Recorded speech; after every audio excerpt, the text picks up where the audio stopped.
Hey everybody, welcome here to Pop Culture Philosophers. I'm Rockin Robbie Billups, and this is my top 10 comic books of the week. We're doing it as a live stream yet again. This is going to be the last top 10 comic books of the week for just a minute because this is the last new comic book day pretty much for a little bit here. And some people didn't even get their comic books today. Whatever. So we're going to do it. We're going to do it full. So this is a live stream. I'll be chatting with everybody right after I do my top 10. So if you are jumping in and you just want to know the top 10, I'm going to get into that. And those of you in the chat like Sam and Brett, what's up? I'm glad that you're here. We'll start chatting right at the end after I get my top 10 in. All right. So these are the 10 comic books that I think are the absolute best in my personal opinion. So these are the ones I would recommend that you check out. At number 10, we have Immortal Hulk. Number 33 and or 750, whatever you want to say, right? This book was amazing. Immortal Hulk has kind of been in a little bit of a lull lately since around issue 25. This story's been okay. It's had some interesting things going on. But definitely with issue number 33, it gets fantastic. It gets weird. It gets surreal. It gets psychedelic. It gets metaphysical. It gets absolutely bonkers and horrific. There are some absolutely amazing scenes in here drawn by Joe Bennett. Look at that. Crazy body horror type stuff. Great double page spreads, great layout. This whole Zinyu story, this whole Dario Agger story, it comes to an end. This is a big conclusion, a big celebratory issue. You got Nick Pitara on the book as well, doing some crazy type stuff like that. I absolutely love this issue, and I think that I've noticed that a lot of people have kind of fallen out of the Immortal Hulk lately, right? Oh my goodness, right? But it's gotten so much better yet again. Immortal Hulk, number 33, my number 10 book of the week. My number 9, Basket Full of Heads, number 6. This book is fire. It's amazing. I'm loving it. It's like McDonald's. I'm loving this book so much. Joe Hill has been curating this entire run of horror comic books for DC Black Label. And Basket Full of Heads is the flagship, and deservedly so. I absolutely love this book. It's really fun, as well as very suspenseful and scary. It's steeped in mystery. This is a big explaining issue. But even though the book is just filled with explanation and exposition, I should say, even though it's got all of that jazz, it is absolutely fantastic and it flows right through. The story is really hitting a point. This is the penultimate issue, as we would say. But I absolutely loved it. I thought it was great and a fantastic book, a fantastic read. Number 9, Basket Full of Heads, number 6. My number 8, Kill Lock, number 3. No, number 4, my bad. Kill Lock, number 4 is my number 8. Thank God for Bueller and Bullseye Bob and Dylan's comics. Thank God for them because they sold me back on this book. I read the first issue. I kind of just dipped out after that. But on the last Best Comic Books of the Month live stream that we did, they were just raving about this book. So I got all the issues, 1, 2, and 3. I read them, loved it. Issue number 4, probably one of the best issues yet. It's a great nuanced tale about these 4 robots. They're accused of certain crimes. They got this, they're exiled, right? And so in their exile, you got the Kill Lock. And the Kill Lock is a program that when one of them dies, all of them will die. And it's really interesting because now 4 completely different personalities, even though they're robots, this is a very human story, I would say. But even though they're 4 completely different personalities, they all have to work together. And it's absolutely fantastic. My number 8 book of the week, Kill Lock number 4. I think there's only one issue left. Who knows when it's going to come out, right? That was 10, 9, and 8. At number 7, we have No One's Rose, number 1 from Vault Comics. You know I love Vault Comics. I did an advanced review of this one already, so definitely check out that video if you want to know more of my thoughts on this book, but I absolutely love it. This is a brand new genre that Zach Thompson and Emily Horn, the writers, are creating. It's called solar punk. It's kind of like the very opposite of cyberpunk, so it still is a dystopian type future. However, it's green. It's not gritty and mechanical It's green and vibrant, right? So the world has been destroyed. All the forests are dead. Plant life is pretty much gone. A very small pocket of humanity remains, like 30,000 plus people, a very small amount. They managed to figure out how to genetically alter trees like within one generation, or even less than that, possibly, like just genetically manipulate it, right? Really like this book. It's really cool. So they build this one big tree, and they create this domed community around it. And it's almost like a utopian type society. And they're trying to repopulate the earth with vegetation and plant life and all that kind of jazz, right? But just like a good cyberpunk, any kind of good post-apocalyptic future dystopian types world, there's the upper class, there's a lower class, there's class war, there's all kinds of craziness going on, and all those that lie in between. It's almost like real life played out. That's why I love these books so much. No One's Rose, number one, really great. It's got amazing artwork by Rafael Albuquerque and Raul Angulo on the coloring, Hassan Otsman El Hal on the lettering. This book was super, super fire. Let me show you some pages from it if you want to see. I really liked it. The characters are compelling. They're engaging. They really help introduce the story. The artwork's got a nice angular style to it. It's got some nice graphics here that explain the story. Almost Hickman-esque. It's a fantastic book. My number 7 of the week.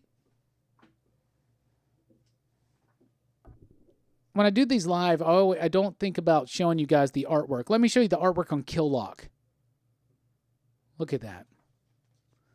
The artwork on Kill Lock is one of the biggest selling points on this, but it's actually a very nuanced and tragic and deep and somber tale. It's really good. So, Brett, you should totally check it out. We'll be having a full-on live chat after the top 10. My number 7 comic book of the week. Marvel's Snapshots Fantastic Four. It's a one-shot comic book. It's a series of one-shots curated by Kurt Busiek, and it's going to be focusing on a very popular Marvel title or franchise, but through the eyes of an ordinary person. Dory, who was the first girlfriend of the Human Torch, she gets the spotlight in this issue. I've been loving these so far. This is the second one. The first one was Namor.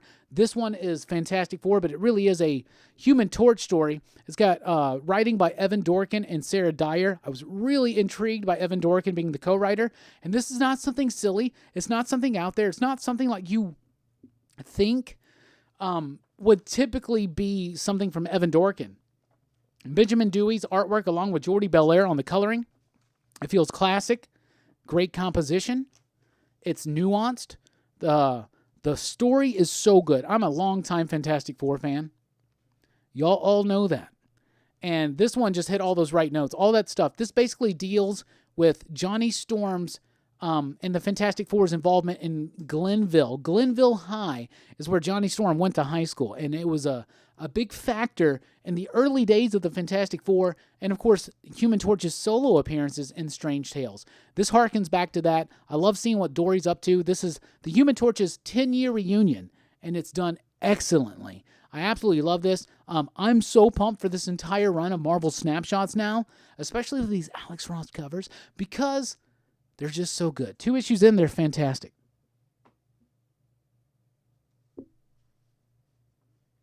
I said that was in my number 7. It's my number 6. That's my number 6. God. That's what happens when you do it live, y'all. Don't worry. I'll get my act together by the time comic books return. Yep, that was my number 6. All right, so let's get to the top 5. Oh, my goodness. Number 5 is Folklords, number 5. I love this book. It's amazing. Matt Kent, Matt Smith, Chris O'Halloran. The way that this story has unraveled has been fantastic. It starts off as a very simple mystery. There's this kid. He lives in this, like, fantasy world or something like that. There's, like, gnomes and dwarves and all this kind of stuff, right? But he dreams of our modern technological-based world. He wears a suit and tie. He doesn't fit in. And the coming of age they do is they get to go on a quest. He wants to find the Folklords. Those are the ones who are supposed to kind of answer to everything and be the experts and the spiritual advisors or whatever, right? So he goes to find them. There's this mystical sect, and he's trying to figure out what's going on, why he feels out of place. And by the time you get to the end of this, it's a great twist, it's a great ending, and it's a great setup for something to come. The artwork by Smith and O'Halloran is absolutely fantastic, and would do people like Mike Mignola and Dave Stewart proud. I love this book. This is the finale, the first arc, but there's going to be more because there better be more. This really nicely set up what's to come and also very adequately wraps up its initial arc. I love this book. Really cool ideas, very meta, and I think it's super cool from Matt Kitt and company. My number 4, X-Men number 9. X-Men number 9 was fantastic. One of the best X-Men books by Jonathan Hickman yet. I absolutely loved it. It puts the Brood in a very new place, a new dynamic, and it adds Brew into that, and it does it very excellently well. What Jonathan Hickman's been doing with these books is he's been able to take a bunch of different elements from all kinds of popular runs of X-Men, like Jason Aaron, Grant Morrison, Chris Claremont. That's the stuff that's going on, right? And he's just bringing it all together and putting his own unique spin to it for something that's so new and bold and daring and different from anything that's ever happened with the X-Men before. It really pulls a lot from previous runs and previous amazing runs. And it does it in such a, it's not just homage, it's like a true tribute. It's like Jonathan Hickman has been accused of not giving a crap about X-Men history or X-Men legacy, right? No, it's nothing but that. But he realizes he's got to do something different, but it's got to be based and grounded in what's come before, and he's got to respect that. So much love and respect is given to Chris Claremont in particular in this issue. Fantastic stuff. My number 3 of the week, Heathen, number 10. I said this on the weekly comic book review last night. I am so happy that I'm caught up on this book. It's amazing. Natasha Alterici is the creator of Heathen. She was always the writer and the artist. Now she is just doing the writing and the coloring. And now we got Ashley A. Woods coming in to do the artwork. It's a different style. It's more clean than it is gritty. However, with Natasha still doing those colors, it works. Heathen is such a great book, issue to issue. This is absolutely fantastic. Some of the best comic books on shelves. I've been touting the benefits and luxuriousness and awesomeness of Vault for a good long while now, but Heathen is one of their first hits, and now that I'm caught up, I am so happy because each issue is its own issue, but a part of this giant story. It's about a young lady. She's a Viking. She gets ostracized from her tribe because she's a lesbian. She's different than the others. And so she goes and she's like, you know what? Screw the patriarchy. Literally, I'm going after Odin. Really great stuff. And I love it. The artwork's great. The story is always filled with great just nuance and steeped in folklore. And it does its job so well with so little. Less is more. Absolutely always the case in Heathen. Seriously, Vault and company do such a great job with this book. I absolutely cannot recommend it any higher. You definitely got to check out Heathen. If you're on lockdown, if you can't find no new comic books, get online. Check out some Heathen. 2 trades are out right now. That's the 3rd story arc. My number 2 of the week, Hellions number 1, and I'm as surprised as you are. I loved this book. I was absolutely not sold on this book. Didn't care about this team. Psylocke I like. I hated Mr. Sinister. Who's this guy? He's like a halftime marauder. We got Nanny and Orphan Maker. Who cares about them? Wild Child, I only cared about him in Age of Apocalypse. And Havoc. Yeah, Havoc. The least interesting Summers brother. Anyway, that's just my opinion. But who doesn't love Psylocke? And who? Empath? Who the hell's that? Anyway, I was blown away by this book. Zeb Wells. I think it's Steven Sokovia. Let's double check that. Yeah, Steven Sokovia, David Curiel on the coloring. The art's great. The story's great. It's a great concept. So basically, Krakoa has a lot of people on there. Every mutant, right? You got Apocalypse, you got Exodus, you got Mr. Sinister, you got all these craziness, right? All this craziness. But you also have some people that are just, they're outcasts of the mutant world. People that just don't fit in, right? So they don't know what to do with them. So the Quiet Council has this meeting about what to do with them. And Mr. Sinister's like, why don't you just give them to me? I'll form a team. And for some reason, they all think that's a good idea. But I absolutely love this. Great artwork, a great story. Zeb Wells really outdid himself. It fits right into Dawn of X.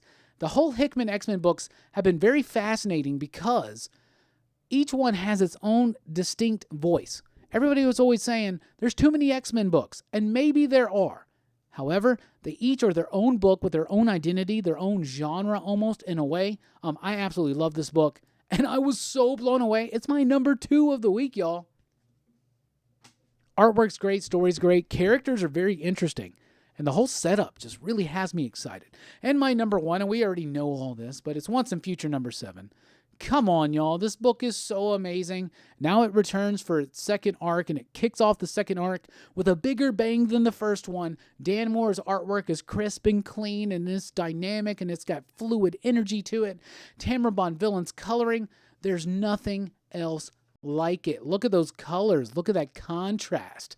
It's amazing. It's sickly. It's exactly what it needs to be. It's creepy and it's adventurous. It's like, what if Indiana Jones was actually fucking scary? That's what Once and Future is. It's great. It's a great reinterpretation on Arthurian legend. I love the tone and atmosphere of this book provided by the artwork and especially the coloring, but that crisp, clean line work, man, it works so well. Karen Gillan's done such a great job with Once and Future. It's my pick of the week yet again, and it's one of the best comic books on shelves, so it's such a tease that we got the first issue of the next arc.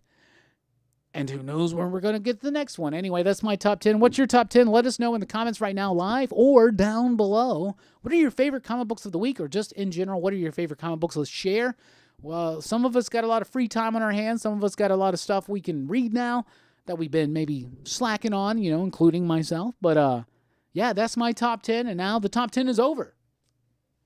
So now we're just going to chat live. How are y'all doing? Everybody being safe, secure, all that stuff?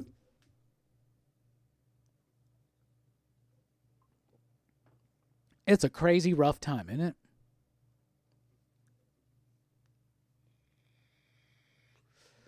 I can't even wrap my head around it. It's so weird. Reggie, holy shit, Reggie. You don't have to do that. Thank you so much, homie. That really, really helps out, though. It really does. Thank you so much. Reggie and others keeping the dream alive with super chats. Joining us on Patreon. Hell yeah, let's do it. There you go. I want to say what's up to my patrons right now. Still standing strong. We even got more than what's on this little chart right here. We'll see if they make it to April 1st.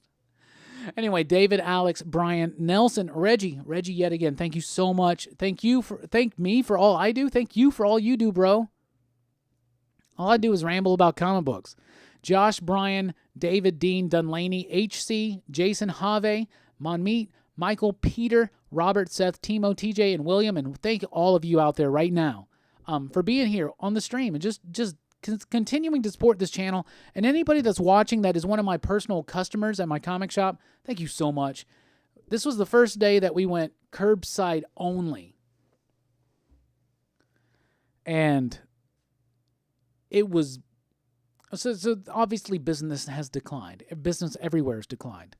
But, people still come in and get their new comics. So it was busy today because it was the last new comic book day for the foreseeable future. I guess we can say that. And we're very understaffed right now because a lot of us are just not able to work right now. It's not that we're super, super cutting things down, but it's like some people are, compromised. We had one of them start getting sick and, no, you can't, it's crazy times. But it was a busy day, but I really just publicly right now want to thank Mike, James, Craig, and Ed for making that day so fun. And even though it was busy and tough at times, because when you only got like 3 people there and like 8 people are outside wanting their books and you got to go shop for them and all that stuff. And I actually really enjoyed it. It was fun. But man, it got stressful at times. Other times we were just chilling. But what was great, and I posted this in the PCP Army, but since there were no customers in the store, I got to listen to whatever the fuck I wanted to, right? So I was listening to nothing but like hip hop all day. I saw that Brett was saying stuff like on the PCP Army about, hey, play some Oasis. Homie, I play Oasis all the damn time. But I was playing J5, I was playing AC Alone, I was playing NERD, I was playing Clips, I was playing so much fun stuff, and I just loved it. I didn't get into any Dre, Snoop, or NWA or any of that Death Row stuff. I should have. That's probably going to be the theme for tomorrow, y'all. Just got to take advantage of it while I can. Anyway, thank you so much, Reggie. I really do appreciate that. That helps out. Let's see who's here and what's saying what. Let me go back a little bit and see what's going on here.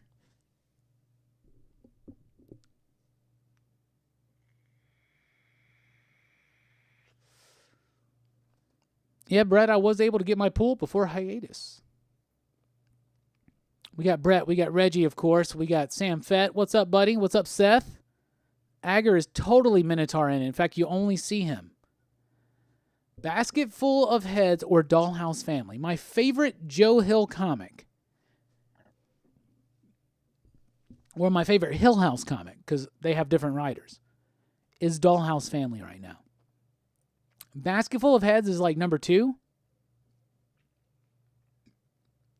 And I'm really anxious to see how it all kind of shakes out, because Lolo Woods is really slowly creeping up. And it might wind up being my favorite. It just depends on how the ending gets nailed and landed on all of these books, right? You said, yeah, Dollhouse. I think Dollhouse is better than Basketful right now because it's a little bit more subtle. It's a little bit more atmospheric. Basketful of Heads is in your face and it's fun, but there's it's missing some bit of that nuance that's in Dollhouse Family, and that Lolo Woods has pretty much full on. Like, I love that one, and it's not one I liked as much. Daphne Byrne for me is the weakest one though.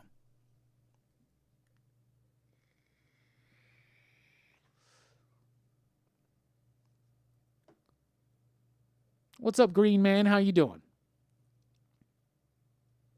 What's up, Adam? Yeah, it's live, buddy.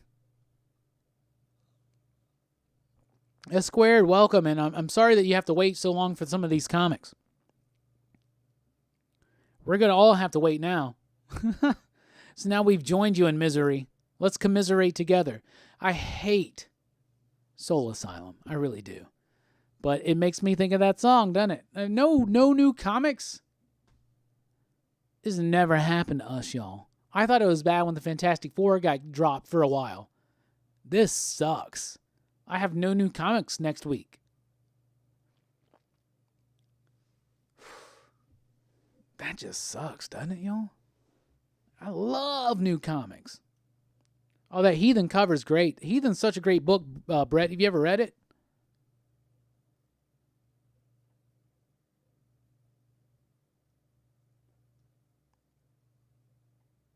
What's up, Chris? How are you doing? Oh, Hieroglyphics. I was listening to some Dell earlier. I wasn't listening to Hieroglyphics or Souls of Mischief. Maybe I'll bring them out tomorrow too.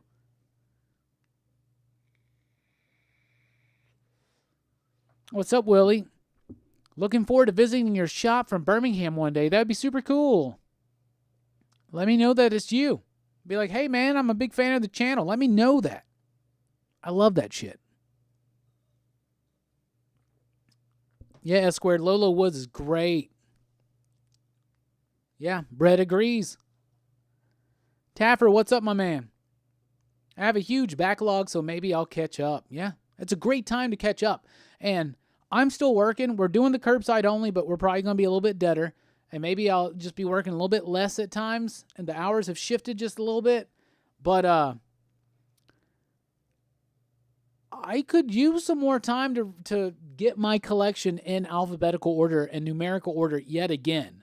That would be a great thing to do, and it would make it'd make showing off some comics a little bit easier and better. I wouldn't have all these random stacks just laying around in random boxes. I mean, they're all organized together, but they're not in order. The majority of my collection is in order, but the last several years is not.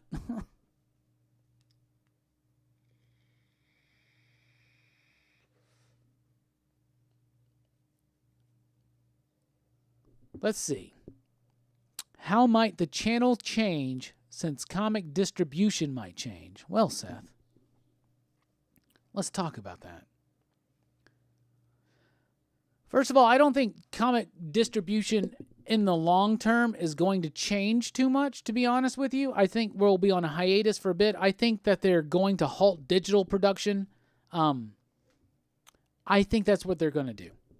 We still haven't gotten an official word. If they do digital comics released I'll probably grab a bunch of them and continue on with the weekly comic book review because I don't want to miss anything. At the same time, it'd be a really terrible idea, I think, to continue digital releasing and not have physical releasing. At the same time, maybe Marvel and DC and maybe some other companies want to try to find another distributor, because one thing this has done is shown the weakness of only having a single distribution company for comic books. However, this is kind of an unprecedented time, and DC's printers, the printers for like a lot of comics, they've shut down. A lot of them are in Canada and they've shut down. So this is just something that's happening, I mean, everywhere. It's not just comics, obviously. It could have detrimental effects to our comic book industry, but not to our community. I think our community is going to be strong. We're going to stay through. We're going to get them back. I think there's just going to be a halt, and I think within 1 to 2 months, we'll start having comic books again.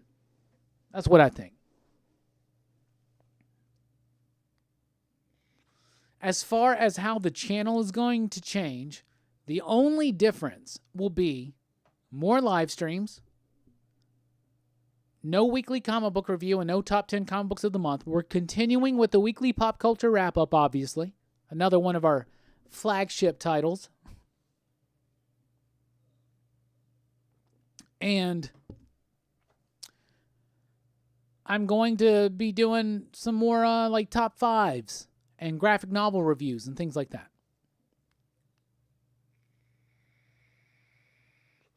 You got that right, Chris. Brett, you're right. Everything is going to be on the Doomsday Clock schedule.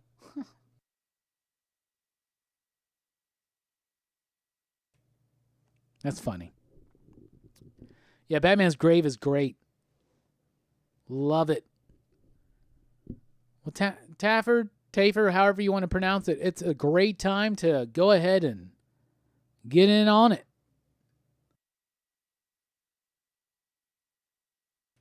I say the best stuff from Marvel from 2012 and onward might be the Jason Aaron's Thor run stuff. Is really, really solid and good. Yep, Comixology released new comic books today, but we don't know about next week. So I don't think they're going to do it next week. We'll see. We'll see. I haven't gotten word yet about any of that. Seth, even if there was another distribution company, and I think there should be more than just one, obviously. But that wouldn't change this because there's so many shutdowns and I mean, in America, we could just be at the beginning of it in America, and some of our European friends, like S Squared, I mean, they've been through this a few weeks ahead of us, and it's gotten pretty drastic out there. It seems, and I'm not trying to get, I mean, it's whatever. It just seems like a lot of the leaders in America, or whether they're local or whether they're, national, I think that they, maybe they're not quite doing, I don't know. I mean, because there's moments where you're like, well, we don't want to over panic, and we don't want to not take it seriously enough. But it just doesn't seem like the leaders are taking enough oomph to get it under control. And I don't know. I think that's just kind of, I don't know. That's just, I shouldn't get into that right now. I don't want to get stressed. I've been spending so many of my days stressed as hell about this shit, man. It's crazy time. We haven't lived in this. Nobody alive, pretty much. It's crazy shit. It just seems like they're willing to, it's like they're scared. Like the economy is grinding to a halt, and we Americans and people all around the world need help, right? And in America, we're always about that, individualism, do it yourself, and all. And I'm cool with that. I love that kind of shit. I really do. But I'm also kind of understanding of like, we all need to, yeah, you're right. We need to shut this shit down for a while and just kind of like let this like kind of get through and see what happens, right? But they're almost scared to do it because, and I understand, and I'm not one of these government handouts types. You know what I'm saying? I'm not trying to say that the government owes me more than anything. I think I would like my government to give me the idea that I have free health care. That'd be cool. Or not free health care, but health care that's part of being an American. That'd be cool. That's just me. It's probably the most political I've ever gotten, and maybe I should stop right now.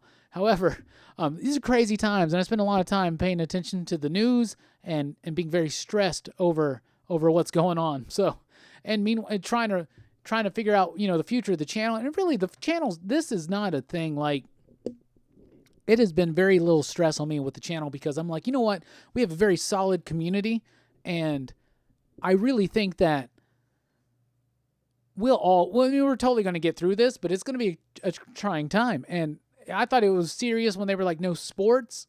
No sports and no comic books. Those are two of my favorite things about being American are the MLB and comic books. Come on, y'all.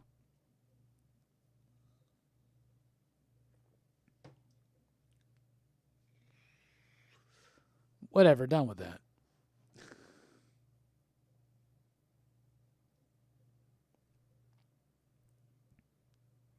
Where are we at here? Sorry if I went off the rails there. Speaking of off the rails, y'all know that, we've been doing more live streams here, and I did a live stream with Bueller on the channel last week. And you know that Bueller agreed to do a Teen Dog Shades night with me. How cool is that, y'all? Who's down to watch a Teen Dog Shades night with me and Bueller? Because I'm certainly down to do that. I think that's badass. We'll talk more about UFOs and shit. Seth, I'm drinking Straight to Ale's Monkey Knot. It's one of our local breweries here in Huntsville, Alabama. It's an IPA. Yeah, no March Madness is crazy. It's crazy. I do have some show and tell appropriate type stuff around me if we get to that. I'm just happy we're all doing good. These are crazy, stressful times, y'all.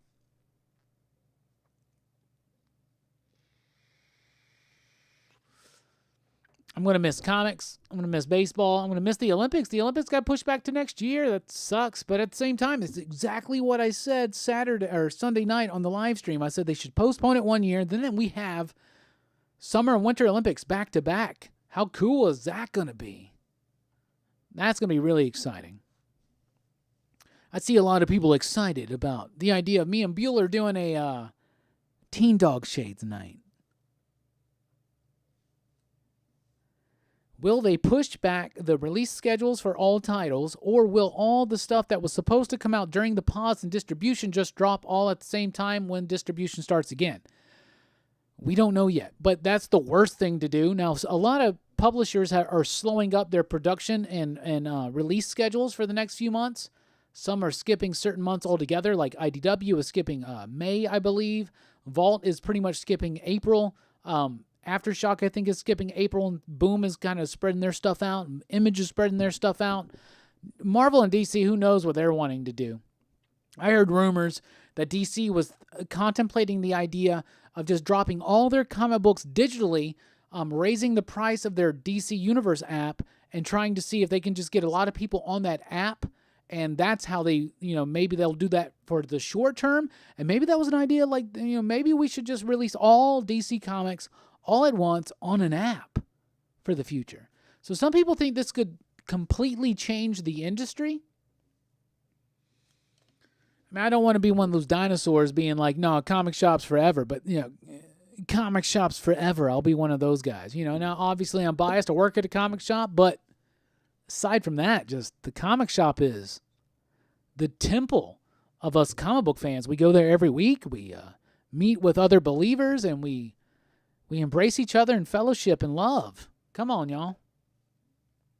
So since most comic shops are closed and some are operating in stricter and more restrictive, I should say, operations like my shop, we're doing curbside only and mail order. That's why we're doing more live streams here. That's why we're doing more live streams.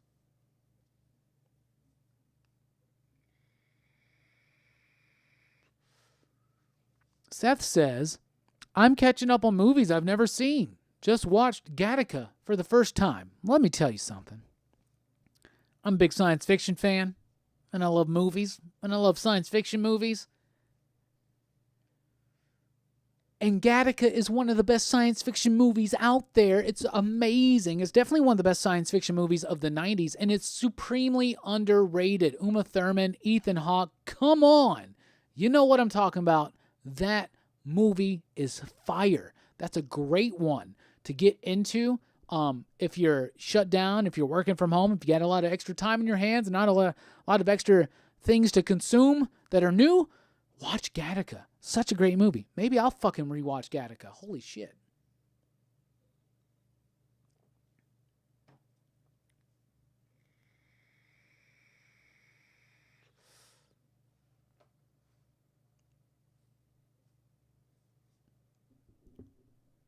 No, Seth, if your local comic shop, even if it's open, you're not going to get new books as of next week and beyond because Diamond distribution is stopped.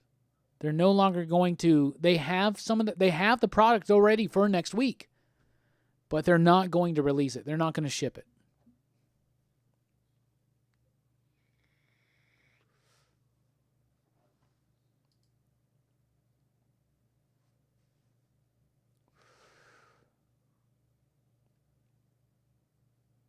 Oh, Brett with an awesome comment and also kind of a sad comment, but he says, I feel bad for those who don't have a cool community like the comic book community. Hell yeah, brother. We have a hell of a community here, right? We have a hell of a comic book community, and we have a hell of a PCP community, y'all. Yeah, someone keeps asking me about my shop. The Deep Comics and Games in Huntsville, Alabama. And we are doing mail order and all that jazz. So you can email us at thedeepcomics@yahoo.com if you are looking for any trades or new issues or old issues or anything like that. Send us a list and we'll look and we'll see what we got and we'll let you know what we can do. But we are open and sending out comic books.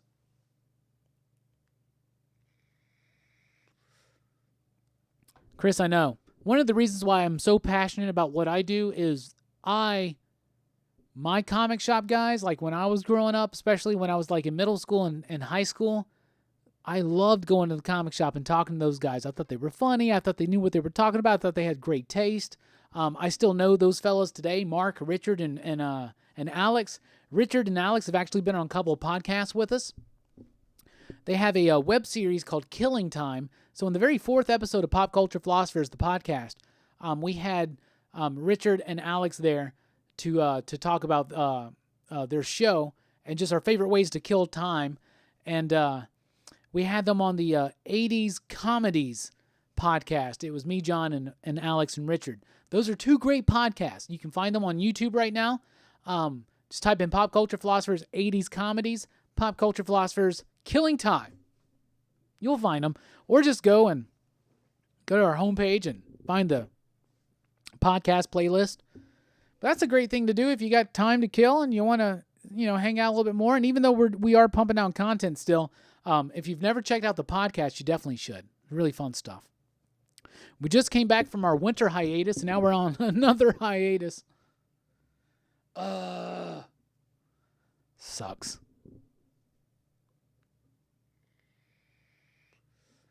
Sucks. Anyway, a couple of announcements.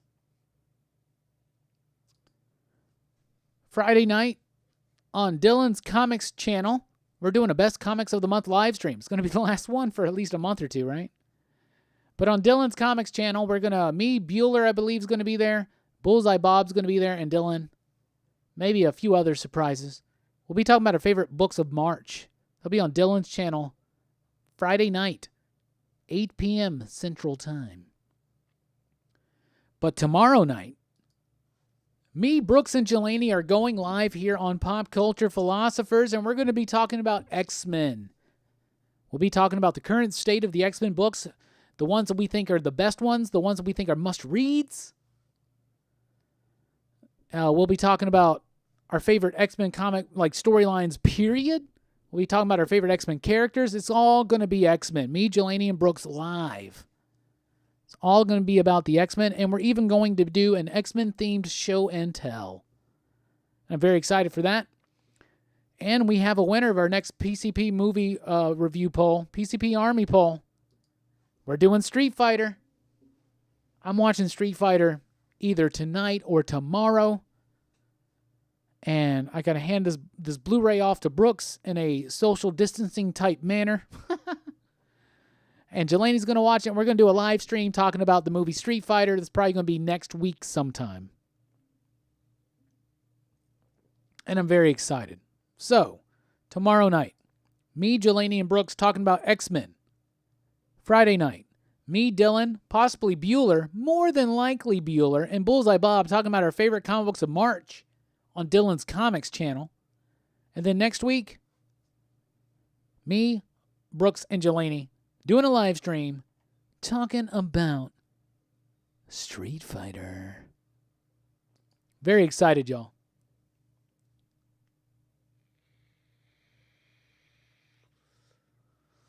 Oh shit, Sam Fett, let me read this comment. When you, Bueller, Bob, and Dylan get together, it's the best. You're like the professor. Bueller is the cool older brother. Bob is the dad. And Dylan is the high kid brother who can bring the girls. That's very, I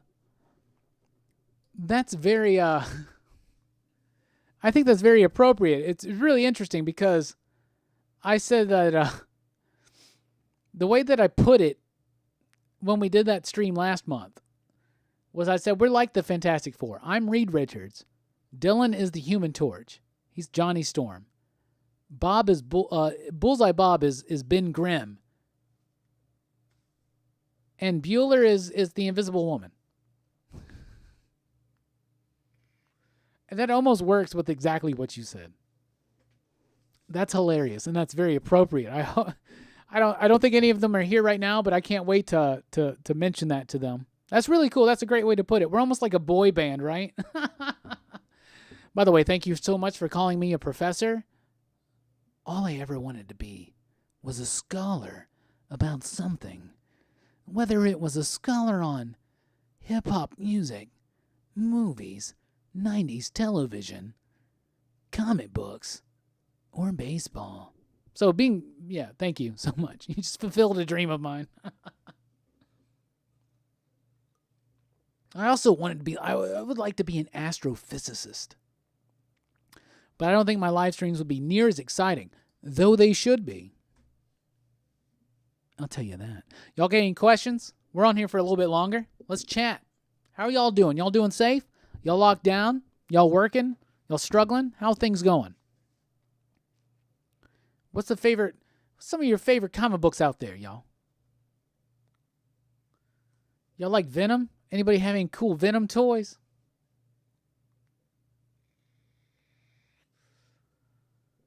Taffer. You ever do anything with Perry Comics? Now, fuck that guy. I hate him. No, I'm just kidding. I'm really just kidding. I just see everybody else giving him shit all the time. So even though I don't know him, I like giving him shit too. It's so funny.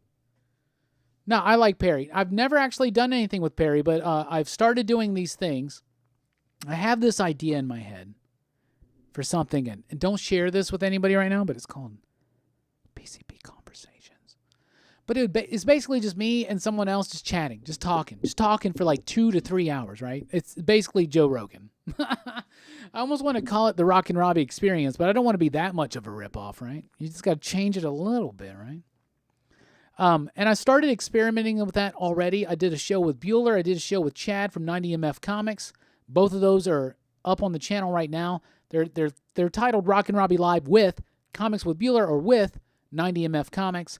And I want to kind of make them go a little bit longer, be a little bit more focused. I'm just kind of working in on how I want to stylize it.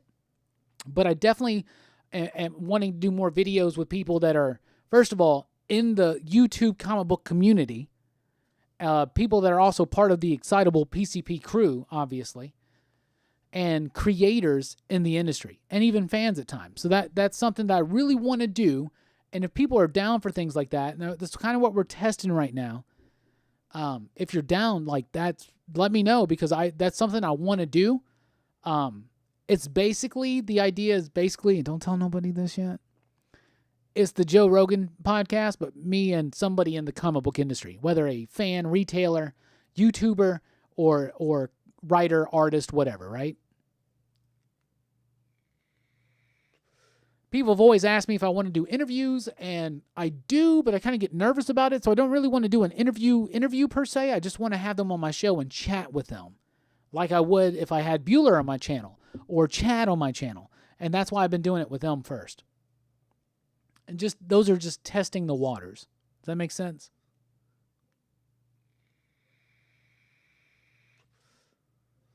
Anyway, I am super behind on y'all's comments. I see everybody right now is talking about Venom, and I get y'all's comments so much later. It's so crazy.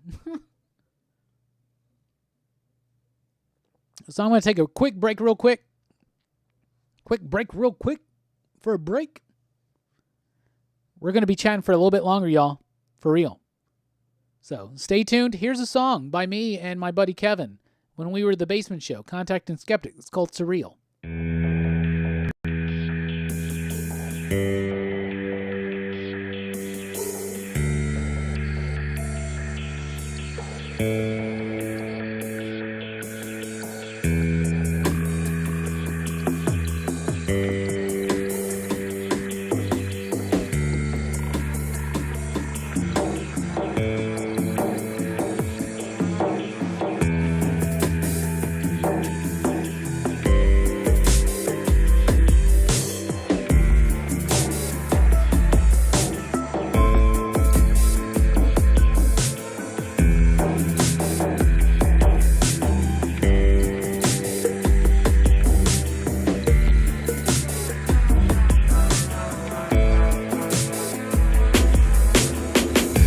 Another one. Pay attention, sons and daughters of the revolutionary era's just begun. Put on your AF1s, this road we travel on. Not for the faint of heart, so grab a friend, she'll tag along. Walk down the street in any ghetto, see what life's about, then turn around and block it out. Hip-hop ain't dead, it's underground. For ages, sages relay phrases, stories handed down. And history teaches us the past, it tends to stain the ground. Repeating echoes, screaming, making no sound.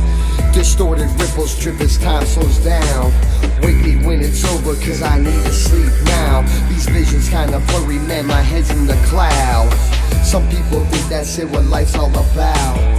Ignore the truth, it's fucking crazy, lights out. But still they walk around and round and round about. They high off ignorance and drunk off doubt. Surreal, sometimes this life is living in paradise, yeah. And it must be nice. I'm tired of all the shadows, so we fight the night. So real, sometimes this life is. You're living in paradise, yeah. And it must be nice. I'm tired of all the shadows, so we fight the night. The vision of the last days, the mass graves, alongside the fast lanes. The past came, it divided and it conquered, like Lexington and Concord. Crushed all in its weight, now it's moving steady onward. Back all the days of black and white simplicity. Can trust what I say, based solely on integrity. Basement show, relaying the foundation. We making hip-hop safe for future generations. Your rappers are liable to keep music tribal, with beats from the soul and lyrics so vital. We find all the line holes, taking over radio, reply on the bio. Just turn off that video, listen to their sound. They don't respect your dreams, we bring them to the ground. We take away the wings, the head of gold is Babylon. And when it falls, we'll travel on a journey that may take beyond just on the Velvet's gravel song. Surreal, sometimes this life is. You're living in paradise, yeah. And it must be nice. I'm tired of all the shadows, so we fight the night. So real, sometimes this life is. You're living in paradise, yeah. And it must be nice. I'm tired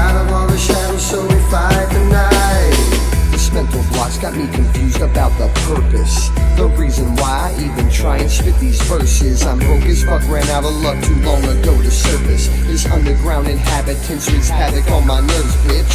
Frontal lobotomy, rewired me half-heartedly. So I retardedly did ponder this philosophy. Indulge in self and chase that paper's what they tell me. No need for thought, brainwashing with the telly. Fulfilling dreams is not my purpose, it's my enemy. I'm just a sheep, I need release it from the powers that be. Then I awoke as if reviving it. Autopsy stared at Gali Salvador and realized this life's a metaphor. For what I don't know doesn't matter to me anymore. This surreal life, so one we're given and responsible for. So real life, this is so real life. So real life, this is so real life. So real, sometimes this life is living in paradise, yeah. And it must be nice. I'm tired of all the shadows, so we fight the night. So real, sometimes this life is. You're living in paradise, yeah. And it must be nice. I'm tired of all the shadows, so we fight the night. So real, sometimes this life is. You're living in paradise, yeah. And it must be nice. I'm tired of all the shadows, so we fight the night.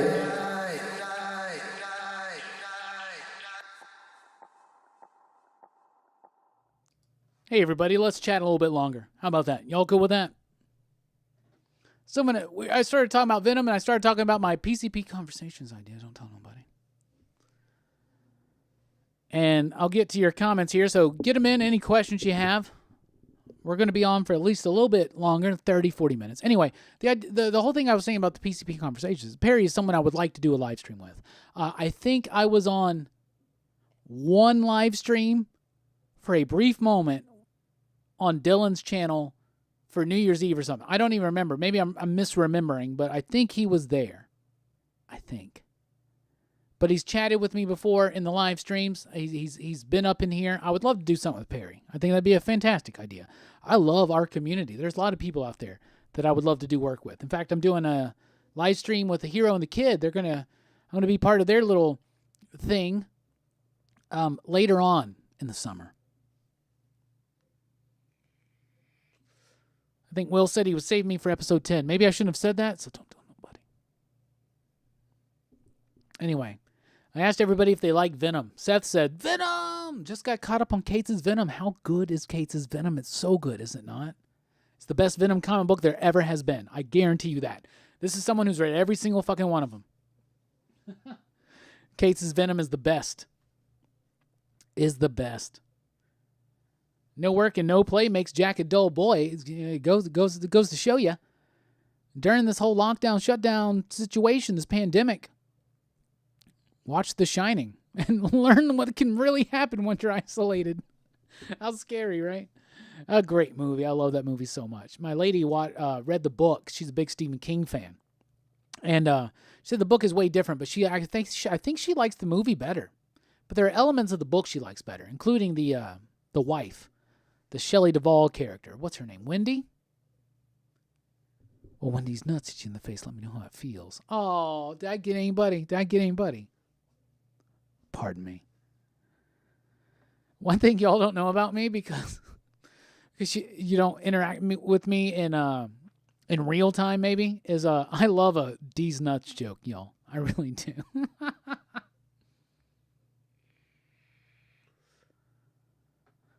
Just jumped on Venom at 17 looking for Kate's back issues. Good luck, Willie. Good luck. But the trades are out, and they're definitely worth reading. Seth says, what's your favorite classic cosmic stories, Robbie? I'm a huge Warlock fan. Warlock's cool. I like Warlock. Cosmic-wise, I'm more into, Galactus and the Surfer and the Heralds and all that stuff. I'm into the Kree and Skrull stuff.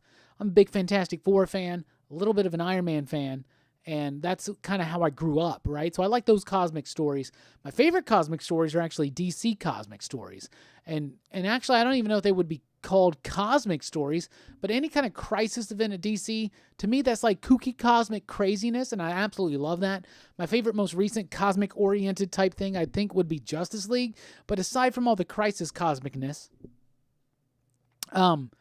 I've never been that big into like the Guardians of the Galaxy or anything like that, but I love Galactus, I love the Heralds, I love the Kree, and I love the Skrull and all that kind of stuff. And I like the Shi'ar. That's good stuff too.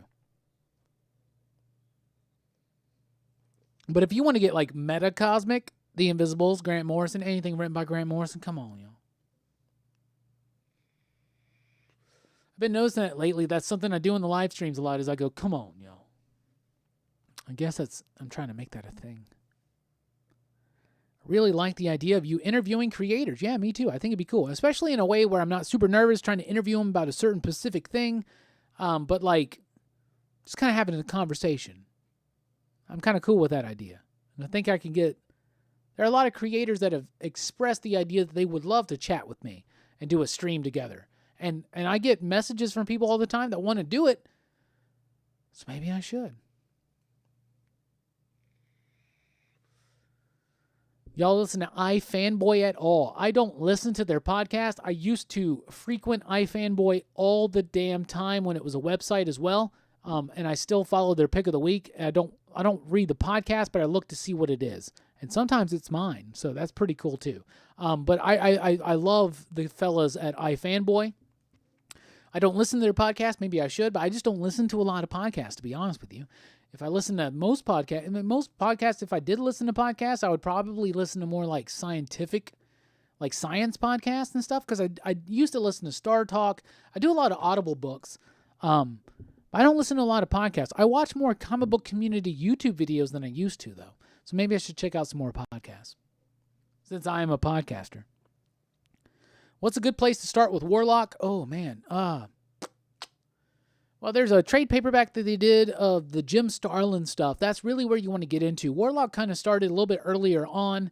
He first appeared as him in a Fantastic Four issue. I think it's 66. Maybe it's 67. I have that issue somewhere.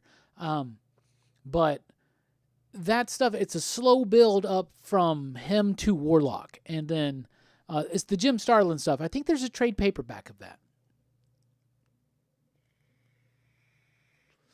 But basically, you read all the Jim Starlin stuff, you read all the Jim Starlin Warlock and Thanos stuff, and then you build into Infinity Gauntlet, and then you can go from there.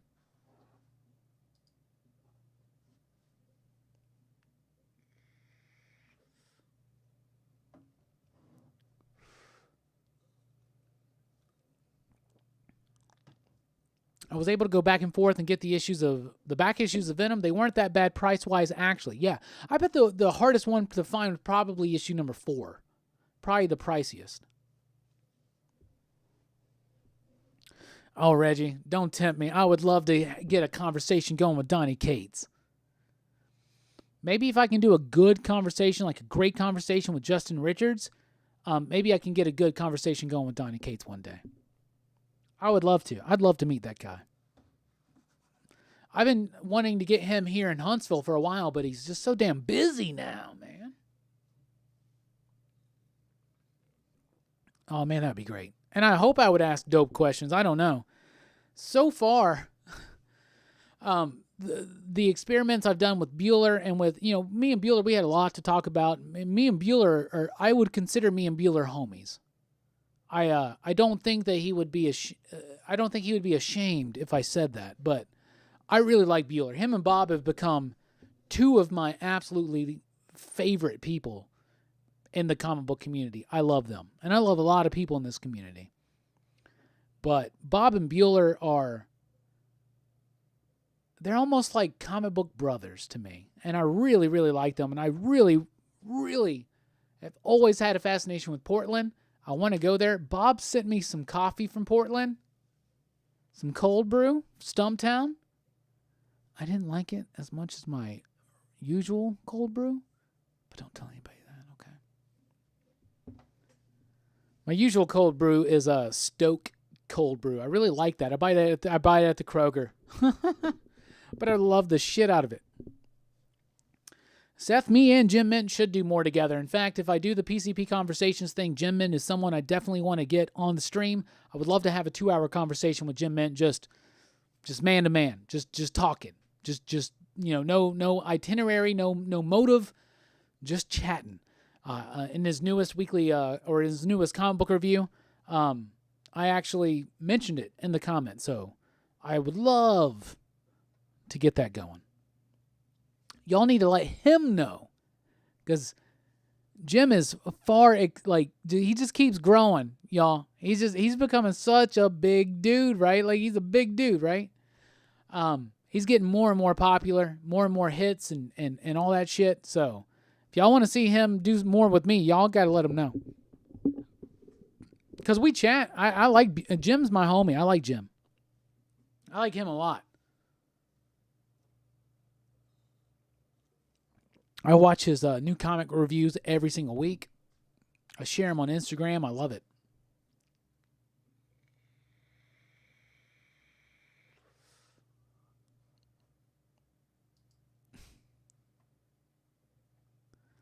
But thank you for the confidence, Reggie. I would like to think that I would ask good questions, but it would be mostly just conversation. It would be necessarily me asking questions to people.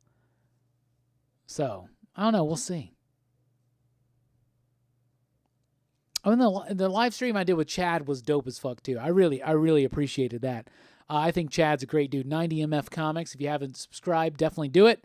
And check out the live stream we did.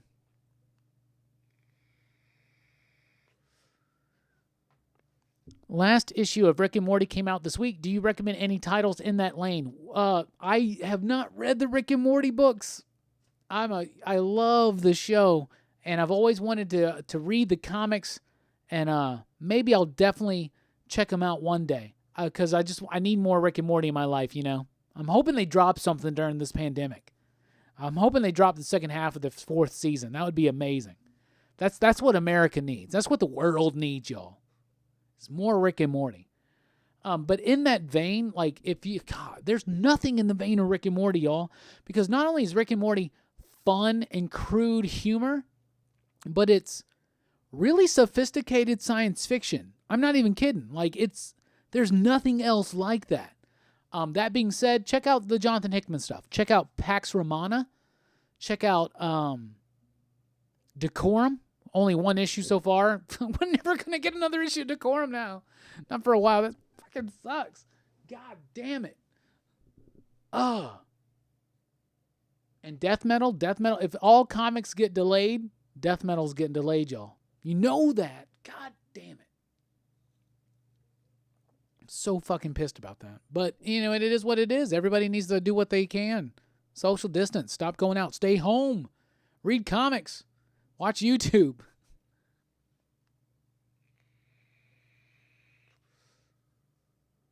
Oh, man, Seth, I have never talked to Rob from Comics Explained. He's so big dog. Holy shit. Are you serious? Then the good dude got over 1 million subscribers. Maybe 2, 3. I don't know. Nah, I would love to do something with Rob from Comics Explained. I would love to do something with Rob from, isn't it Rob from Comics Historian? I would love to do something with Sal and Company from Comics Pop, but they're they're the whale, and I'm the little minnow, like, following behind. You know what I'm saying? But what I love about that is that our community is tighter. Does that make sense? And as we grow, the community grows, and it stays tight. And that's what I love about the PCP Army. By the way, if you haven't joined, and you're on Facebook, join the PCP Army. That's the official Pop Culture Philosophers Facebook group. You can support us at Patreon at patreon.com/PCP, like these fellas right here. You can also follow me on Twitter at the Rockin Robbie. And we are on Instagram and Facebook as Pop Culture Philosophers.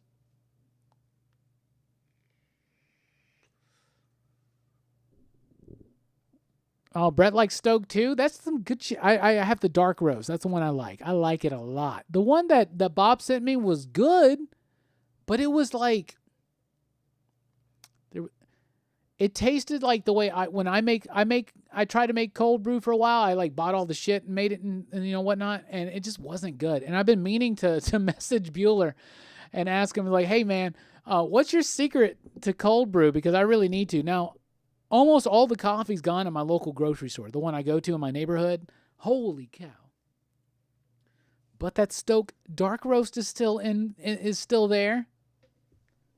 I love me some damn coffee. Man, Bueller and Bob turned me into such a coffee fiend. Holy shit. I drink black coffee, y'all.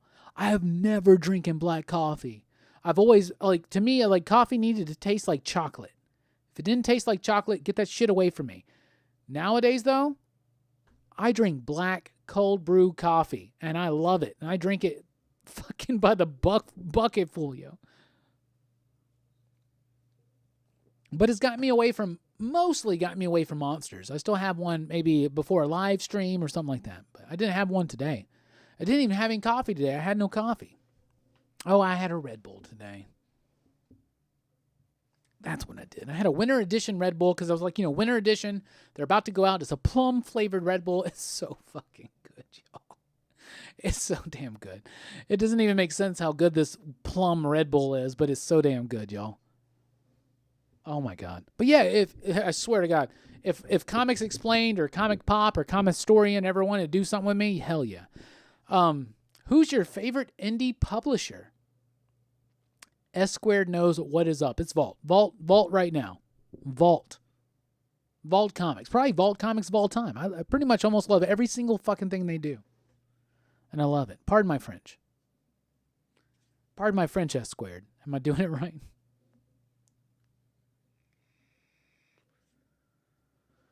Maybe I shouldn't drink beer on a Wednesday night. Anyway, what's going on? Jim has so many omnibuses. They look amazing. I would just love to hang out over there and play video games with him and be like, can I borrow this omnibus? I was watching a video today and he had an omnibus that I wanted so bad. What was it? Because he rearranged his set. He rearranged his studio. God damn it, there was something else. Seth, dropping Black Stars above after issue number 2. Bad idea? Maybe? I was up and down with it throughout the series, but by the end of it, I absolutely loved it. So when the trade eventually comes out, it's going to be a hell of an awesome trade paperback read.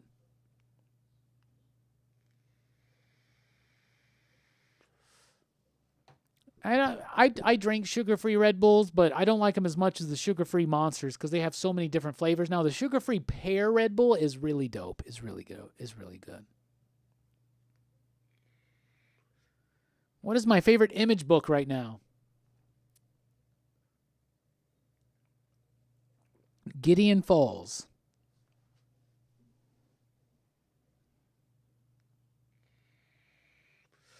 There were a lot of words in Black Stars Above, especially in like issue number 3 or something like that, but like it's worth it. I think it's going to be a better trade read than it was an issue-to-issue read. But it was a very solid ending that really kind of painted the whole series in a really cosmic, Lovecraftian horror light. Come on, get some more questions in. This is a good, ask me anything, AMA, right? I'm here for a little bit longer, then we're going to have dinner. While you guys get some questions in, let's do a little bit of show and tell, just a little bit. So I got these Marvel Masterpiece cards, the original Marvel Masterpieces, done by Joe Jusko. And what I like to do is just pull one out and check it out. There's the Professor Xavier. Every single one of these cards is so badass, y'all. So I'm just going to keep doing this almost like a tarot reading. In a way. All right, we're getting some questions in. Get them in right now. Enchantress.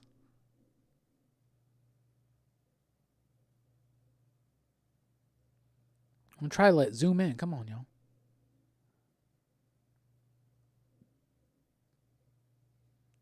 It doesn't want to zoom in on that one. Or focus, I should say. Come on. Well, you can see how that's a good card. Let's do another. Oh, Red Skull. This is one of my favorites. This Red Skull card is so dope. So badass.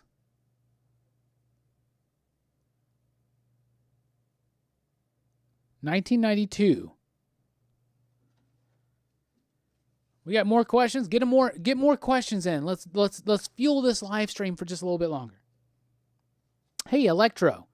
By the way, this Electro is jacked as hell. Why is Electro on roids, yo?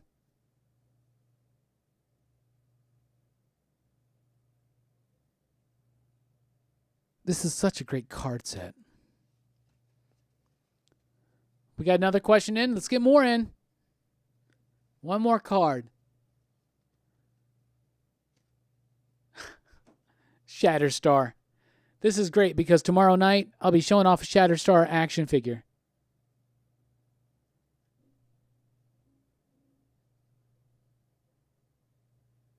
God damn it. Some of these don't want to focus.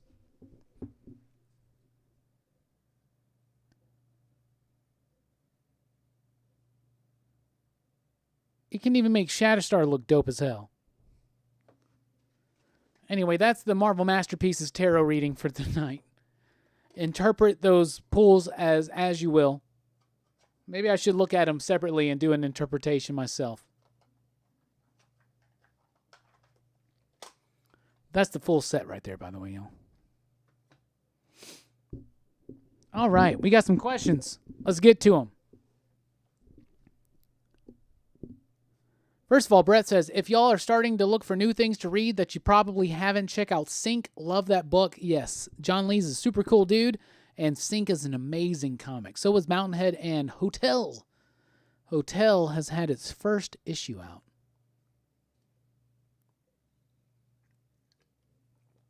Is Black Star above Cthulhu? Well, Call of Cthulhu is a really good book, but I would say Black Star's Above is a little bit better.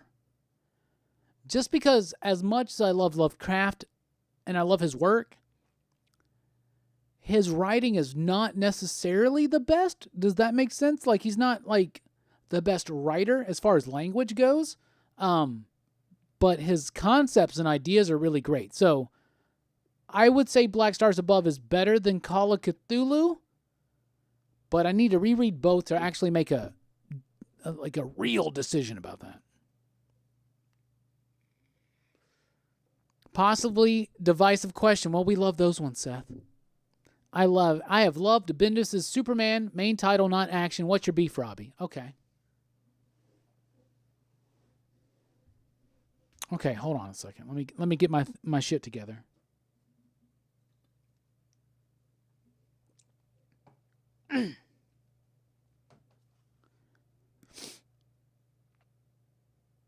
Bendis completely understands the character of Superman, but he doesn't understand how to make Superman an ongoing, exciting title. That's what he's proven to me. Okay. Pros for Bendis' Superman.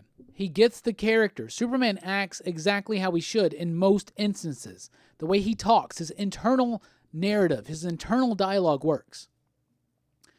Bendis gets to work with the greatest artists. And as far as the Superman main title goes, I love Ivan Reis, and I think he needs to be doing Superman no matter what. He's like a Neil Adams of the modern day. Okay? And I am cool with Bendis' entire Superman run until Truth, or whatever the hell they want to call it, right? I hate this story so much. So much. I am not digging it. It feels out of nowhere, out of left field. And no, I just don't dig it. I love the artwork. I love that last issue where Mongol was fighting Superman, and it was big and it was explosive, and that stuff is so cool. And I liked all the Rogol Zar stuff. I didn't mind that. I thought that was cool. The House of El, all that jazz. Jonathan going off with Jor-El. I didn't mind any of that. I thought it was solid. But when Superman decides to reveal his identity out of the blue, out of nowhere, and they're trying to paint it in a way like, this has never happened. It's a big deal. And I'm like, y'all, this literally happened like 2016. No, like 2019 or whatever it was. It was just a couple years ago when they did DCU or whatever the hell, and Chin Lun Yang came on and did the story called Truth, where Superman's identity was revealed to the world. It's the same story. It doesn't feel organic. It doesn't feel natural. It doesn't feel like this is actually supposed to happen. It just feels like, oh, here's a trick we can throw in. And you didn't need a trick because you got Ivan Reis drawing the Superman book. All you got to do is just give me you could just do a thinly strung out plot where it's just Mongol and Brainiac and Parasite and Luthor or whatever. Superman's got such a great rogues gallery. There's so much you can pull from, so much you can do. And what do we get? Well, I feel like at this time I need to reveal my identity. So stupid, so ridiculous, so dumb. Come on. I'm not buying it. It's ridiculous. It's so stupid, and I fucking hate it. But I love that Mongol and Superman fight drawn by Ivan Reis and scripted by Bendis. It works so well at times, but it's really, that's what it is. And also this, you said Superman over action, and totally. But this last action story with John Romita Jr. doing the artwork, with Luthor and his Legion of Doom coming in and tearing ass in Metropolis and Leviathan, and that's the worst. That's the worst. I hated that story so much. It was so dumb. It was rushed artwork. It felt like a rushed story. It felt like a late rushed story, which is even worse. And y'all, I love Bendis. Bendis is one of my favorite writers. He was my favorite writer back in the early 2000s. But man, his Superman run would be great if it wasn't for this damn reveal of the identity. It's just so dumb to me, and it makes no sense. Like, it's not a part of the story. It just comes out of nowhere. If it was something that he had built up to, and I guess he thinks that he has built up to it, maybe he has, whatever, but to me, not adequately enough, and I just fuck that. There's my rant. All right, what's going on now? Oh, Lord. Well, I asked for questions. Have they ever done an Obnoxio the Clown figure? I don't think they have, but I definitely will have to throw that question to Jelani tomorrow night when we do our stream. That's right. Me, Jelani, and Brooks are going live tomorrow night to chat about X-Men comic books. Current, back in the day, and doing a show and tell theme, or an X-Men themed show and tell. So I'll ask him. Do you care about the upcoming Outlawed event? Yeah, I do, because I thought Outlawed #1 was really cool. Also, it involves the relaunch of the New Warriors, and everybody's focused on Safe House, or Safe Space, I should say, and Snowflake and all that stuff. And all I care about is like, yo, Night Thrasher's in this book, so I'm going to read it. So yeah, I care about it. But we won't get it for a minute. What cereal have you been killing lately? My favorite question of the night. I just completely devoured a box of oatmeal crisp. It had been years, if not decades, since I had some oatmeal crisp, and I bought some, and I ate it, and I loved every single gram of it. I loved it so much. That was the last one I devoured. I got some good ones set up, but I'm probably going to open up my Blueberry next. The one thing you deserve in a quarantine is some monster cereals. Best Rogues Gallery and why? Well, I just mentioned how great Superman's Rogues Gallery is, and this is definitely something we're going to get into in the next podcast. So briefly, I'll just say Batman, because so many of them are known by the popular. So many of them are known by everybody. They're more recognizable, and they all have a great, different, and unique reflection on the hero. But don't sleep on Superman, Spider-Man, and Fantastic Four, and the X-Men. It's probably my top 5 Rogues Galleries right there.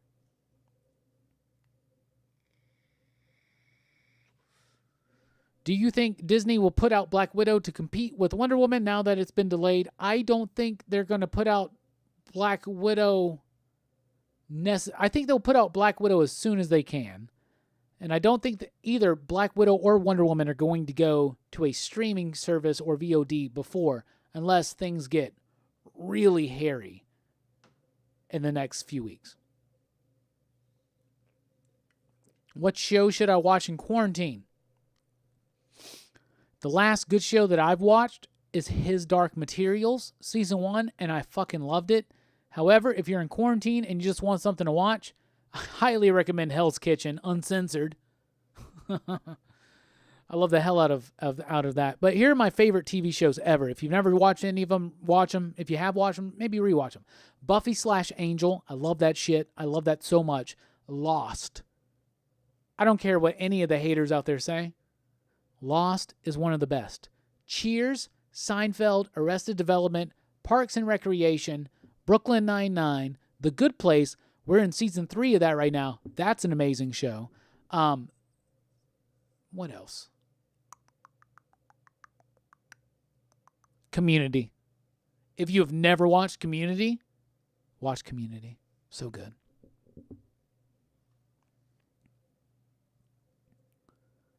Outlawed or Empire? I'm more excited about Outlawed, to be honest. But we'll see what happens whenever comics resume. Favorite you that you lost that you've been trying to replace? What?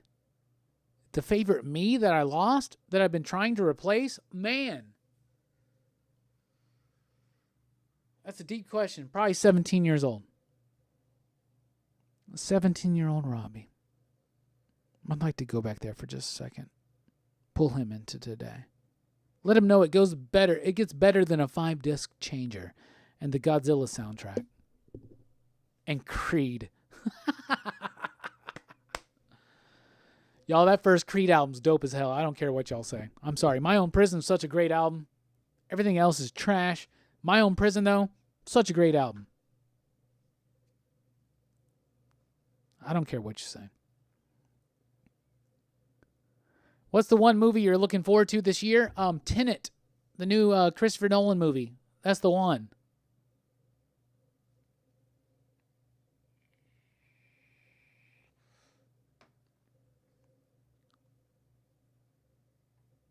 John Romita's Superman art is terrible, except for year one. His year one artwork was actually really good. The story was not my favorite. His art can be good, but this feels rushed. It feels like this is... John Romita Jr. used to be able to do 2 comic books a month. Now it seems like he can do 1 and a quarter, and it feels like all these action comics have been a quarter of his effort. Does that make sense? Sorry if I went off on Bendis there. I love Bendis, don't get me twisted. Another great indie books for you to read during quarantine is Torso, Jinx, and Goldfish. It does not get better than that. That's Bendis' best work, period. Torso, Jinx, and Goldfish. And read Goldfish before you read Jinx. But it doesn't really matter. Oh, his Ultimate Spider-Man run is one of the best superhero comic books from start to finish ever is Ultimate Spider-Man. Including all the way in through the Miles stuff. What Vault title haven't you read yet? S Squared is some of the early ones that haven't actually completed. There's a book called Colossal. There's like 1 or 2 others that like they were from the very early days. And I haven't read the Stalag book that they did. What's it called? Stalag X. I have the hardcover over there, but I haven't read that yet. And that's another early one. Powers is great, but I think it lost the plot like a few years ago. It should have ended. I haven't tried the Jolly Rancher cereal yet. I have an unopened box. I planned on doing a cereal tasting with Brooks and Jelani on our Spawn movie review, but we had to do that each from our own houses. So, social distancing, right? So we didn't actually get to do it together. So maybe I'll do that live here on a stream soon. Seth, Community is one of the best shows ever.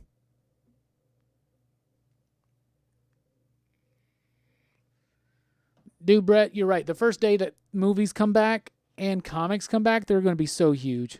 Favorite butt rock band? I don't even know what butt rock means.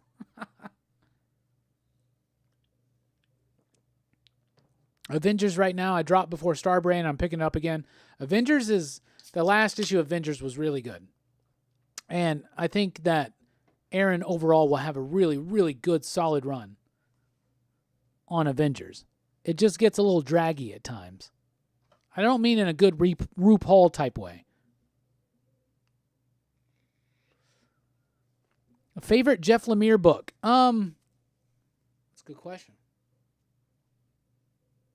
It's Gideon Falls. I'm sorry. It's Gideon Falls. There's a lot that I like, but it's Gideon Falls. Oh, Butt Rock is like Nickelback? That first Creed album, I guess.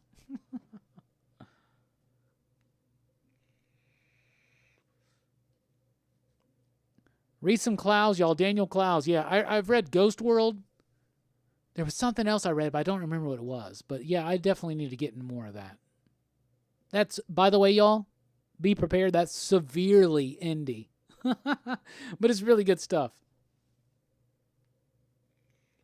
Some early Kates. Read Ghost Fleet. You know, Brett, I just sold one of the Ghost Fleet stuff to my buddy Chris. I've never read Ghost Fleet, but I want to.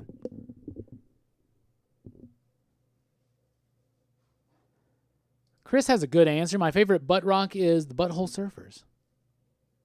Yeah, I need to read Extremity because I'm such a Johnson fan now. Descender's amazing. Descender and Ascender, but Descender's great.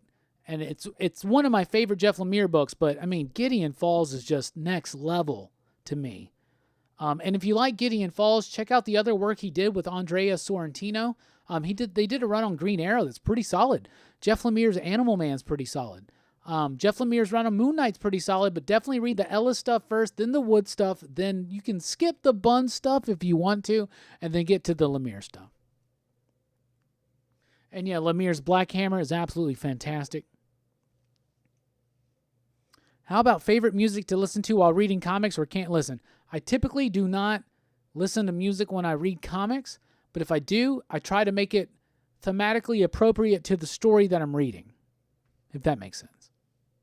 Usually movie scores.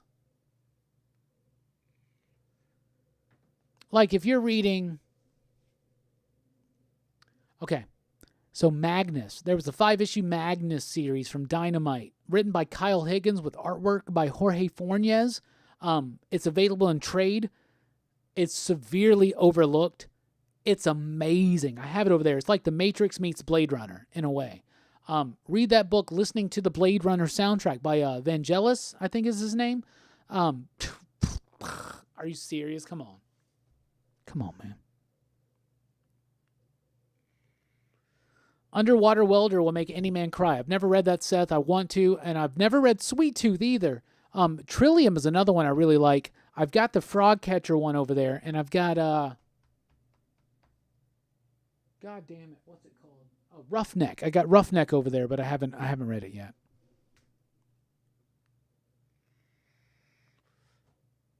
If you like Ramos, read Crimson from Cliffhanger. Dude, that's the book that was the omnibus that was on Jim Mint's shelf that I wanted so bad was the Crimson. I love that. Out of all the Cliffhanger books back in the day, I was a huge Battle Chasers fan. I've fallen out of that because Joe Madureira just took it's like this is Joe Madureira's comic book career in Robbie's estimation.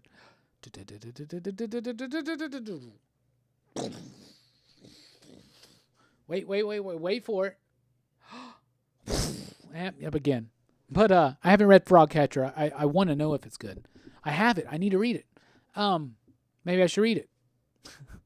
Instead of talking about reading it. God damn it. What was I saying? Oh, yeah. Crimson is my jam. Y'all know I'm a vampire fan. I'm a big Blade fan. Dude, Crimson is my shit. I have every single issue, and I fucking love it. I have multiple copies. So once I get my comic book collection in complete order, I'll share some of my Crimson variant covers and foil covers and shit like that for my first 6 and final 9 on the Rockin Robbie Live on Sunday nights. An idea I totally did not steal from Comics with Bueller. Right?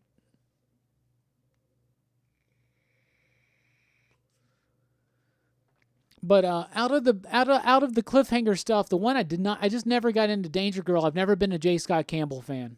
I've just never been a J. Scott Campbell fan. You know, shit, Crimson's good. Crimson's good as fuck. It really is. Great characters, great artwork. I love Humberto Ramos' artwork. And, man, that's good stuff. Tangerine Dream. Come on, Chris. Tangerine Dream soundtrack for Near Dark is one of my favorite things to listen to ever. I love listening to that soundtrack when I read Redneck by Donny Cates. Goblin, John Carpenter. Chris, this is why me and you connect. This is why me and you connect, brother. This is why we do the Teen Dog Shades nights even. I think you're the main reason we do the Teen Dog Shades nights, to be honest with you. And I know you're a big Morrison fan, and you're into a lot of the same ideas I am.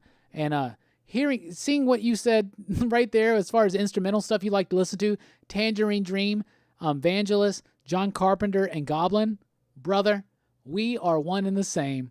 Hell yeah, my dude.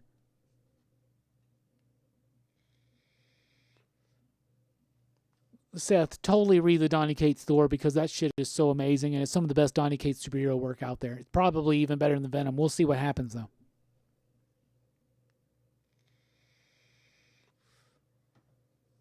Chris, that's just awesome as hell. And now I'm going to read Sweet Tooth, goddammit.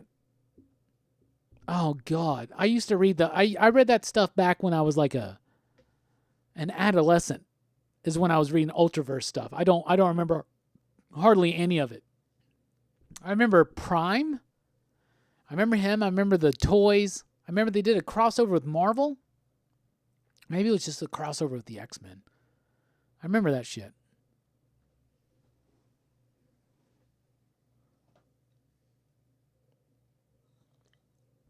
Chris, you probably like Radiohead too, don't you?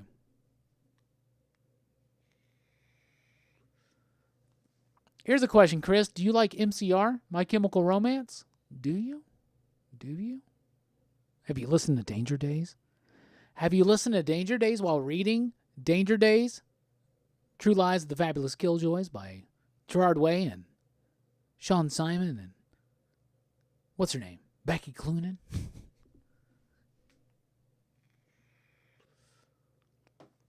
Did Marvel ruin the Ultraverse, or did just the times ruin the Ultraverse?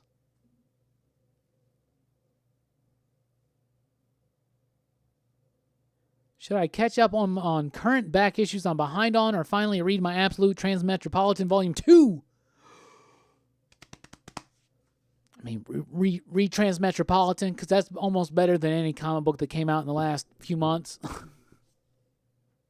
Transmet's great, but it's gonna be scary because you'll be like, man, they thought of this stuff in the 90s. Why did it happen? We didn't want it to happen. When I met Warren Ellis, he was doing a Q&A, and he said, as science fiction futuristic writers, we don't want our stories to happen. There's supposed to be a warning.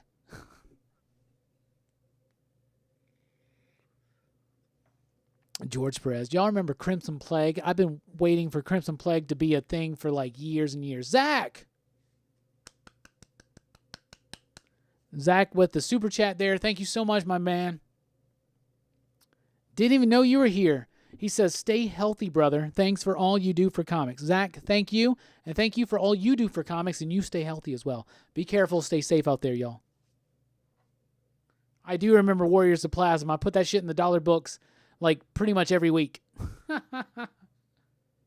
Transmet's really good. It's a cynical... Chris, I think you'll like it. I think you'll really like it.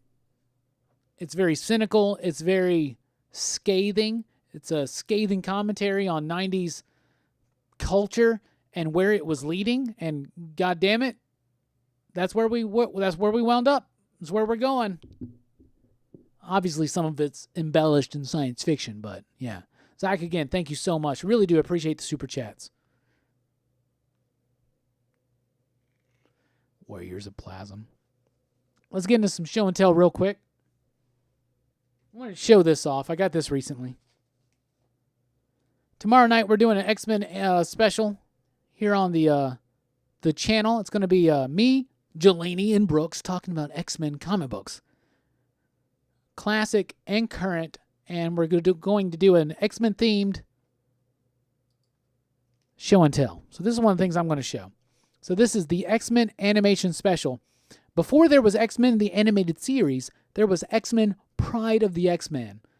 It was a pilot they did. It didn't work out, but it's the old school late 80s team Wolverines. As you can see in his brown costume, Cyclops. I mean, look at the costumes they're in. It's got Dazzler in it. This is straight up like the video game that's so popular, the side-scrolling video game. That's kind of what this is based in. But they did that thing. So what this is, Pride of the X-Men, this is basically screen grabs from that series, and it's the script, which is heavily inspired, if not written. It's not written, but it's heavily inspired by Chris Claremont. So I have this. So it's a nice graphic novel, Marvel graphic novel, and it's the Pride of the X-Men. They're all screen grabs. You see how fuzzy those look? How terrible it looks? But I love this shit so much. I had this on VHS when I was like in middle school, and I watched it all the time. Not near as good as as Night of the Sentinels, for sure. But this is the pilot that happened before Night of the Sentinels, and they went with Night of the Sentinels, and I'm glad. But it's also the, if you can find it, it's also the animated series that has an Australian Wolverine. I am the best there is at what I do, mate. What I do isn't very nice. I have a terrible Australian accent.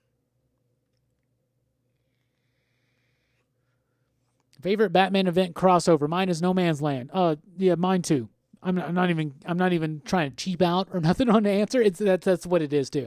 I love No Man's Land. That was the rise of Greg Rucka into the comic book world. I was actually a fan of Greg Rucka when he jumped into comic books because I had read a couple of his a couple of his novels, Finder and Keeper in particular, and his run on Batman. And after No Man's Land wrapped up, they did a run of Detective Comics, Greg Rucka and Sean Martinborough. It's collected now in trade paperback as Batman New Gotham, Volume 1 and 2, and that's one of my favorite Batman runs ever. So I love No Man's Land, so I'd go with that. Outside of that, I really, because of nostalgia purposes, love Nightfall. I really do. Favorite DC animated movie? It's a tie, maybe.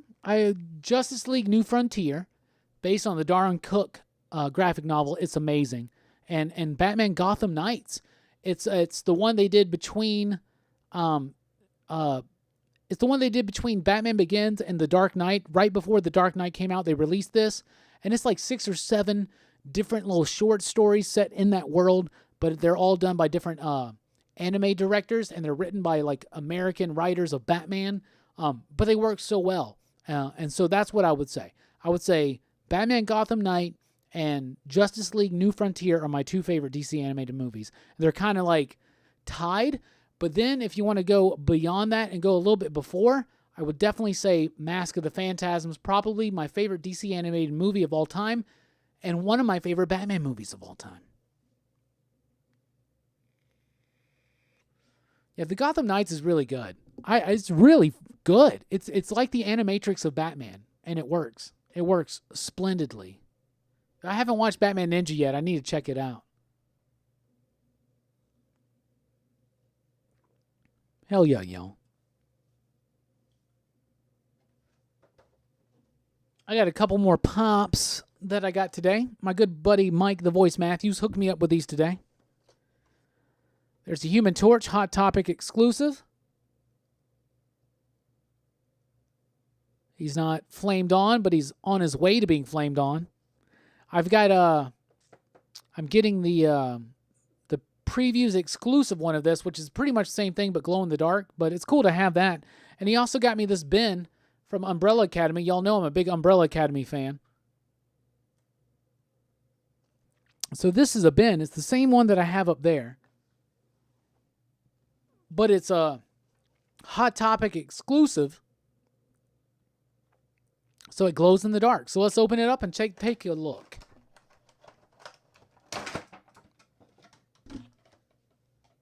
Y'all, I love glow in the dark shit so much. Zach and Reggie, once again, thank you so much for the super chats tonight.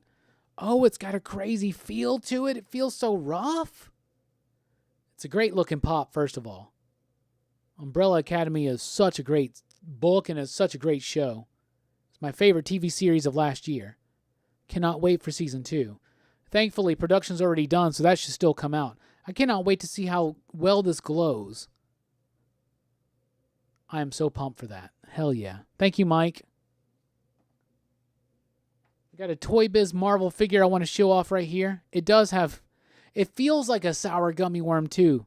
Here's my Deathlock action figure. I want to show it up close.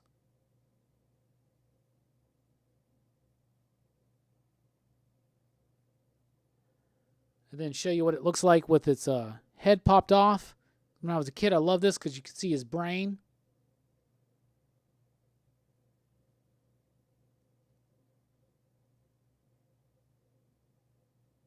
How cool is that shit? Deathlock's badass. The Joe Casey run of Deathlock is so damn good. In fact, I'm going to be doing more graphic novel, trade paperback runs I love type reviews while we're having no weekly comic book reviews. I'm still going to be releasing stuff. So I'm still going to fill that hole on Tuesday nights, y'all. What else do I got? Y'all like comic book cards? Let's look at a couple here. What's in this folder? Oh, this is my Marvel Series 1. It's my complete Marvel Series 1 right there. I love these. I have Marvel Series 1, 2, and 3, and 4 complete. This is one of my favorites, though.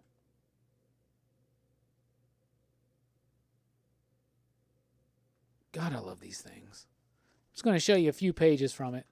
Let me kind of spread it out. Here's some villains. Comic cards were cool because they were a great way to collect. And it had cool artwork, and you got to know more about the characters. They all had stats on the back. Oh, I love these. The famous battles and the Marvel, like, crazy awesome milestone comic book covers. I'm sure I have Marvel Series 2 in here as well. Yep, there it is. I got some of the foils in a different location. So here's Marvel Series 2. Look at that Night Thrasher card, y'all.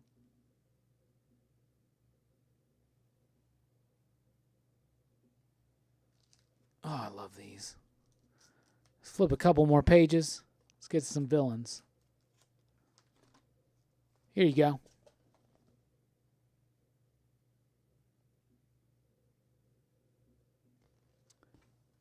God, I love this shit. What else we got? Oh, yeah, and these... Like I said, when they would do things like this, it would get me so excited I would go and hunt down these issues, try to figure out where these famous battles happened. I love that shit. I do got one more thing I want to show off tonight. So any final questions, get them in right now. We're about to sign off. So I love a good Tiger video game. That's one I have right there. My Batman Returns one. And yes, it still works. So let's play around.